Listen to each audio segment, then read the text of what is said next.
niyo po. Ano po ma-upload? Rich Falcon. Pakisupport na po. Rich Falcon TV. Subscribe po natin, Kuya Rich Falcon. Rich Falcon TV, napakasipag po. And maasahan po talaga. One call away din po. Kalingap partner. Okay. Rich Falcon TV. Shout out, mga kalingap. God bless.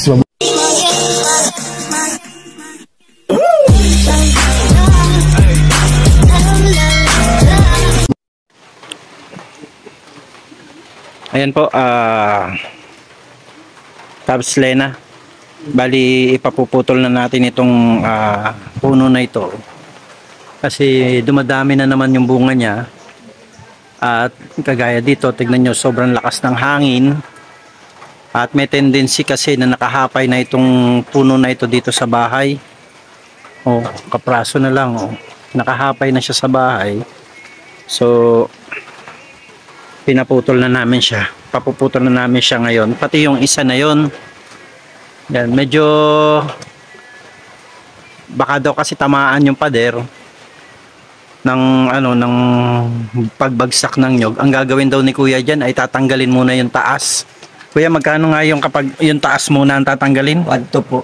1-2. Tapos iba pa po yung Tistis. yung testis, iba pa yung testis. Opo. Ayan, so 1-2 po yung pagputol lang. Tapos yung pagtitis, iba man po. Board pita na po. board pita na yon. Oo. So itong isa lang ang hindi mapuputol kasi medyo nasa gitna naman siya, no? Opo, wala po yan. Hindi mapuputol, I mean hindi na, wala nang 1-2 itong isa, no? Wala po yan. Testis na lang ito, testis. na po yan. Ayan, so tatanggalin na natin kaysa makadisgrasya pa po yan.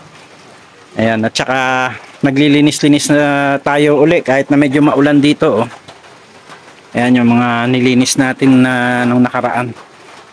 Dahil magtatanim na po uli kami ng mga gulayin. Kaya lang po kasi hindi mag-survive ang ibang gulay natin ngayon dahil lumulubog po kami lagi sa baha. Ayan, bumabaha na naman.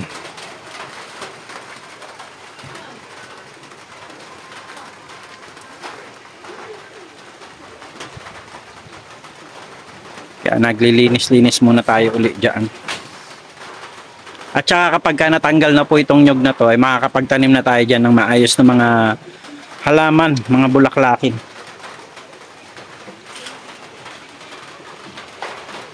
Yan. Ito po muna ang unahin. Ayan, tinalian na nila para doon bumagsak at hindi dito sa bahay bumagsak. Delikado rin po kasi na baka talagang bigla na lang bumagsak dito sa loob ng dito sa bahay yung yung mga niyog. Marami na naman siyang bunga. Mas maigi nang matanggal na ng mas maaga.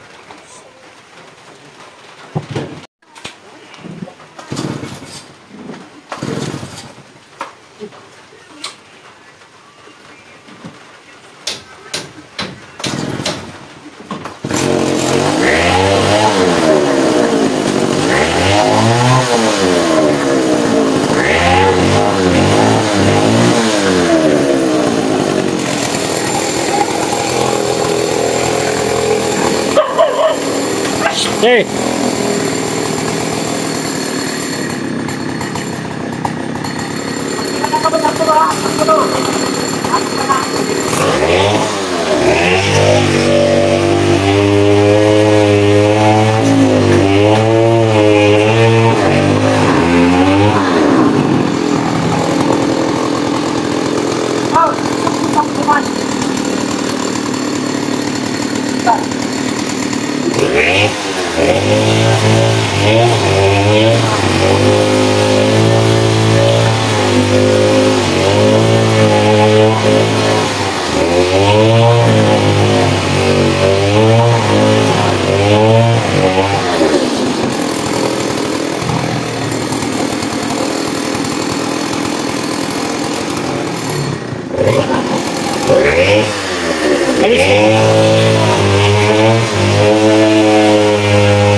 Daddy, kamaya pa ka, pwede hiwa-hiwain yan ng ano yan para pag... Hindi, papapantay ko lang ng ganun yan.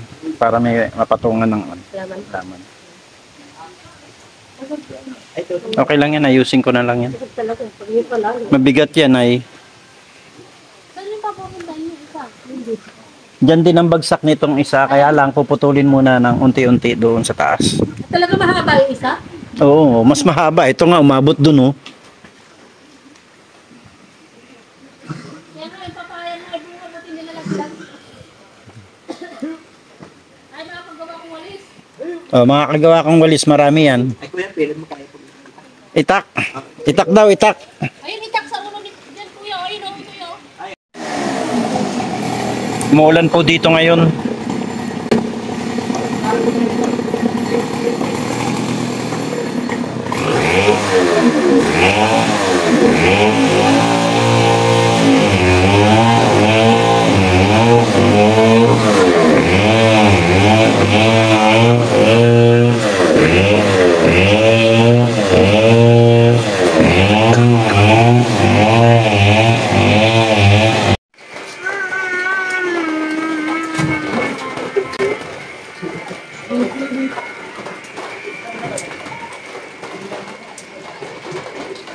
Ito, may demolition team din dito sa bahay namin. Ayaw magpapigil. Oh.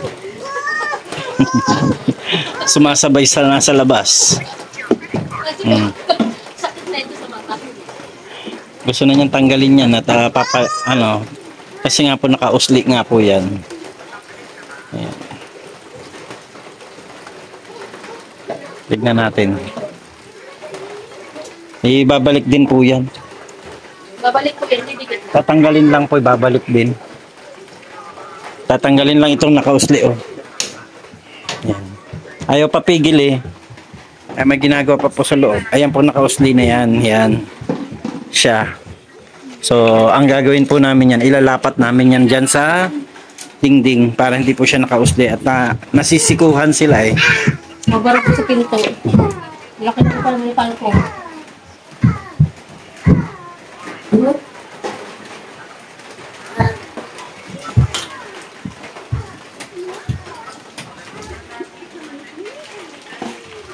Taga-umpisa niyan para lang ako Kasi parang hindi ko tayo nagmisal. taga-umpisa lang po yan pero hindi rin yan tatapusin. O, Pag hindi ko po ito yung umpisaan, hindi niya po ito gagalawin. Kaya kailangan mo nang ibain. At syempre marami pang ibang ginagawa. Apo, ako Sige, bravo. babayaan natin siya dyan. At Ang lakas kami ko po ay pala. nag-ano ng kahoy ngayon. Ang lakas ko pala, nagpupunta pa ako. Ayan po, nagtitistis ngayon ng kahoy dito para may magawa pong pintuan. Tsaka bintana. Kasi wala na nga pong kahoy. Ayan o. Yung bintana natin ay wala pang saraduhan at tsaka yung pintuan. So mula dito ay makakagawa na tayo. Yan po, pinatistis natin. Kasi mas mahal pa rin kung bibili ka. Ay, hindi yung naghani sila dito. Kailan? Yung Natuyo dito. na, nagkaroon ng Kaya umalis na sila, di ba? honeybee. Hindi, baka meron pa yan dyan sa loob na loob kasi hindi sila nawawala. Diyan sila lagi po sinasakay. Oo. Tapos namamatay din sila. Karoon sila ng honeybee. Baka yan dyan sa mga ganito. Oh. Kaya nga, diyan sila pupasok. May daldalang flowers lagi. Oo, may daldalang flowers. Oo, kasi yun ang pinapana ng gano'n na kita eh. Hala. Pollen. Ayan.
Si Rab. Oo. Sa bakasod, mayroon mo sa nililigawan ah. Gente. Si Rab? Oo. Nililigawan? Hindi ko alam kung nililigawan o parang... baka ano to, tinutulungan ito. Oo.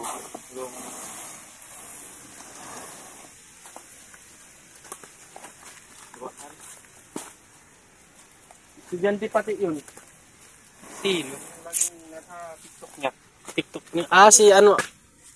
Hindi ko kasi anong mga binablog ng mga yun.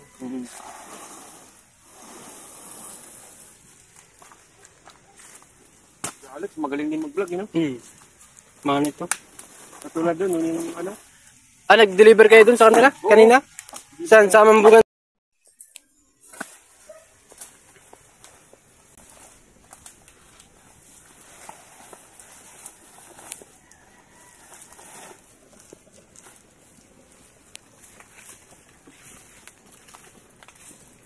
Ano na ba? Pares na po sapaw. Para di makitang marami. 50 pa lang pili.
Naka-live yan.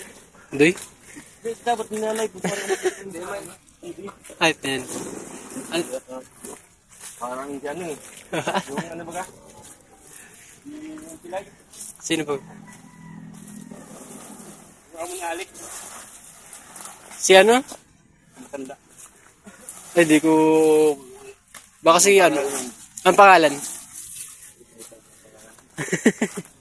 Ba't nila-live kayo? Oo. Ito, bangkor naman. Kilala mo yun? Sino? Bakit mo yun? Marami kasing pilay doon. Yung taga-Davao. Taga Davao. Ah.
Muna.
Pagod.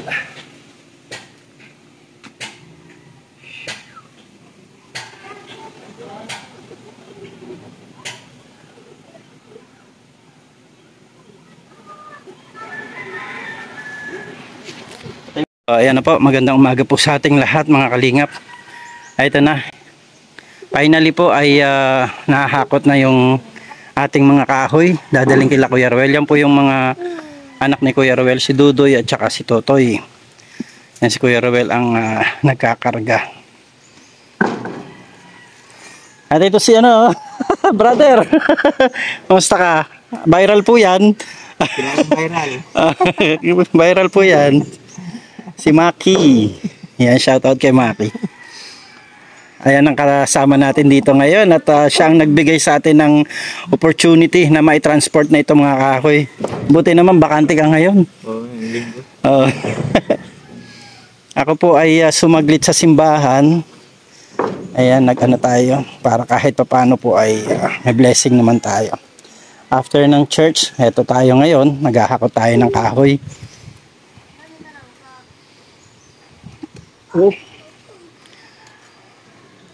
Yan, mga anak ni Kuya Ruel, sipag sila. May baby ako pasaway dyan sa isang tabi, oh. Kahit sana yung parang isahan kasi pagdaan dyan.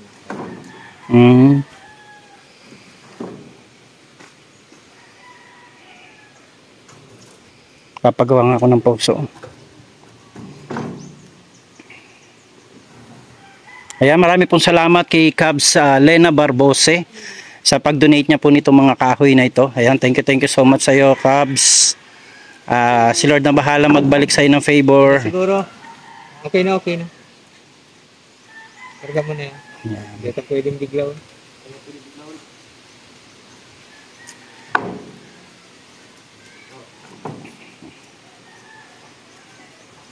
Yan, at saka kay Tita Ani Haramilya. Yan, sa bayad natin ng pagpapatistis dito.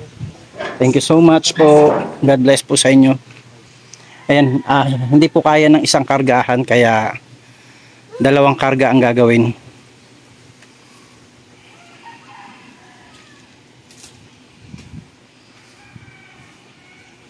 Ayan po, nagpagawa kami ng asarol ni Kuya Ruel. Ano, may magagamit ka na sa sa pagbubukid mo.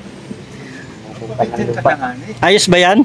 Ayos po. Ayos po, magkaroon tayo ng pizza. Ano yata ang ginamit dito ay molye? Molye. Oh, grabe po. Magtama sa bato. At saka matalas na talaga, Kuya Ruel, no? Tama-tama, makakapagtanim ka na ng kamote. Atang po na ginagamit, tatalim lang yan sa lupa. Grabe, no? At ito po ang gumawa niya, no? Ang panday. ang panday. Bakit ng panday, bangkay na. Kuya, matagal mong ginawa? Aring halo yan, tapos na yun yan, dahil ba? Talaga? Matagal itong isa, no? Yan, tayo malakas na nasalang kaya. Ayan po ang panday. Sa mga gusto po magpagawa ng itak at saka mga kung ano-ano. Basta kinalaman sa mga gardening tools. Nahilin niyo, sabi mong kinabangan. Tignan niyo po eto sa akin po ito dati. Sa akin po talaga ito. Kaso nagkabungi-bungi. Tignan niyo po, parang brand new na. Pinagawa natin din kay Kuya. Kuya, ano nga pangalan mo? Dominador po. Si Kuya Dominador. Ayan, ito akin din to. Ayan.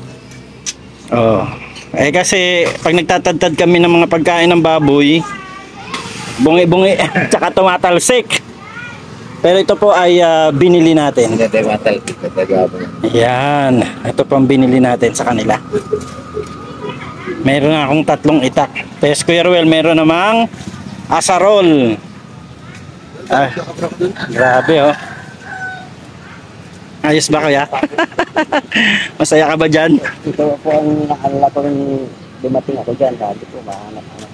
Ayan talagang gusto mo. Parang Mabuti naman yung nakuha natin ngayon, yung gusto mo, no? At least talagang may ingatan mo yan. Alam ko, may ingat ka rin sa gamit. Oo. Hindi, maingat nga niya, kung mawara. Yun lang. Hindi mang problema kaya. Ay, hindi. At tinatago niya gamit niya. Wala tulad sa taniman. Oo, hindi yan nag-iiwan ng gamit sa, sa taniman. Kahit nga doon sa ginagawa naming bahay niya eh. Meron na iwan, talagang ikikapang ko yan. Ayan. Okay ka na dyan, Kuya. Okay ka na dyan. Wala na tayong ipapagawang iba. Man matanggal ka, may tubo mong bagay, no? Sasabihin magastos ka pagpa-welding. Ay, grabe, oh. Sulit na sulit ito. Tapos may puluhan na. Gagamitin mo na. Gagamitin na lang.